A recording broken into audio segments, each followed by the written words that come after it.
अहिल्यानगर जिल्ह्यातील नेवासा फाटा या ठिकाणी असलेल्या एका फर्निचरच्या दुकानाला भीषण आग लागली। या आगीत एकाच कुटुंबातील 5 जणांचा गुदमरून मृत्यू झाल्याची हृदयद्रावक घटना घडली आहे। या मृतांमध्ये 2 लहान मुलांचाही समावेश आहे।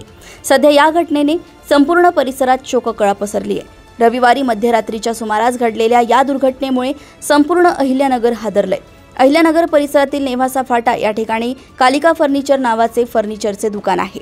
या दुकानात काल मध्यरात्रीच्या सुमारास अचानक आग लागली।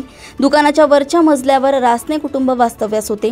रात्रीच्या गाढ झोपेत असताना आग लागल्याने हा धूर घरात पसरला। या धुरात श्वास कोंडल्याने कुटुंबातील 5 सदस्यांचा जागेवरच गुदमरून दुर्दैवी मृत्यू झालाय।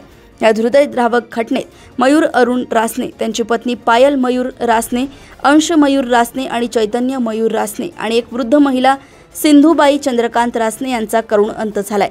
या दुर्घटनेत आई वडील, 2 लहान मुले आणि वृद्ध आजी अशा 5 जीवांचा एकाच वेळी मृत्यू झाल्याने सर्वत्र हळहळ व्यक्त होत आहे। ही आग नेमकी कशामुळे लागली याचे कारण अद्याप अस्पष्ट आहे। मात्र ही शॉर्ट सर्किटमुळे आग लागल्याचा प्राथमिक अंदाज वर्तवला जातोय। सध्या पोलीस या प्रकरणाचा सखोल तपास करत आहेत।